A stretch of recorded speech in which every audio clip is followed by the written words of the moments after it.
Hi everyone and welcome back to chapter 17, Ghosts. Ellie, this is your fault. Daniel stormed down a passageway of shimmering black brick, trailing Ellie behind. Sorry, she said, trying not to laugh. You look great, really? This, said Daniel, grabbing a handful of the lace ruffles spilling from his orange suit, does not look great. How could it possibly look great? He turned and strode off with as much dignity as he could. How many times do you want me to apologise? Asked Ellie, catching him up. Papa asked me what I thought you might like to wear. I couldn't resist. Don't tell me you wouldn't have done the same to me, because I know you would. Oh, I'll get you back for this. They reached a grand set of arched black doors. A single word had been painted on its nameplate in flowery letters. Ballroom. Daniel pulled on the golden door handles and the doors swung open. A huge circular wonder opened up before him, with a marble floor and a high domed ceiling of deepest black, finished with scattered golden stars. The wall of the ballroom was made entirely of glass, circular and continuous, looking out towards the illusion of a clear night sky and an impossibly large full moon. The floor was crowded with guests in orange, black and gold. Many had been cornered by members of the Emporium staff who were excited by the rare opportunity to speak freely with those from beyond the shop's walls. Ghostly waiters walked among the guests. They carried golden trays neatly stacked with goblets of orange liquid, piles of chocolate bats and licorice spiders, apples coated in rich caramel and chocolate, all filling the room with delicious sweet scents. A hush began to fall over the crowd. Heads turned towards a raised circular platform in the centre of the floor where a ghostly brass band had assembled, and then the band began to play. Waves of music swept the ballroom, enveloping guests and staff alike, carrying them off into waltzes and spins and toe-tapping, high-kicking barn dances. Daniel could not resist the urge to dance. He felt a hand on his arm, found himself on the floor with Anya, the snake charmer.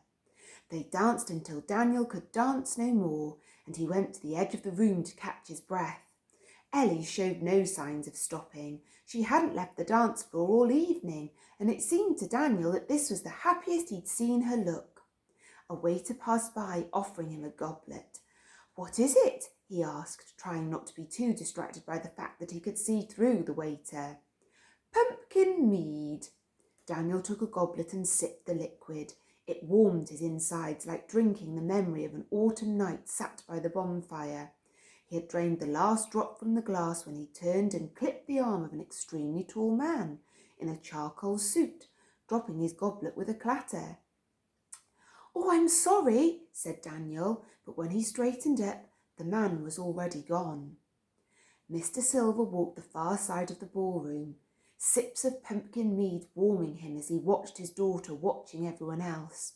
He cut through circles of chattering guests, dodging waltzing couples, catching snippets of stolen conversation.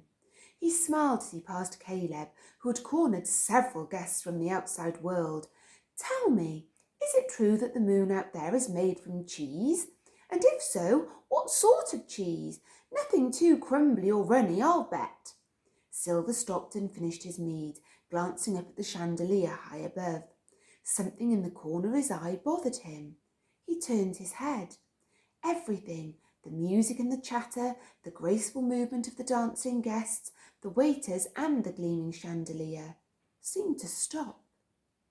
Mr. Silver's grey eyes fixed upon the blue eyes of the man striding through the crowd towards him. He recognised him at once.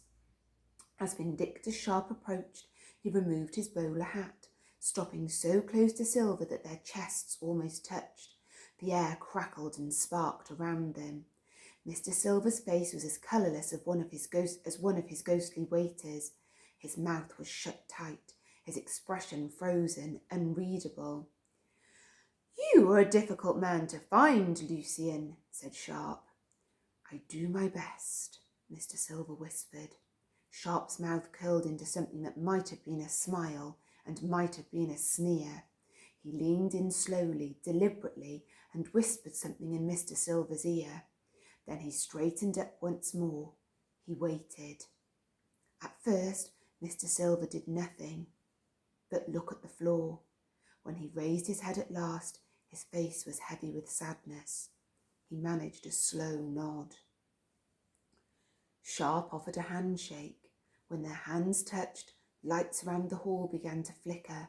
A few bulbs blew out, spitting shards of glass among the feet of the guests who gasped and shrieked and laughed, believing it to be part of the entertainment.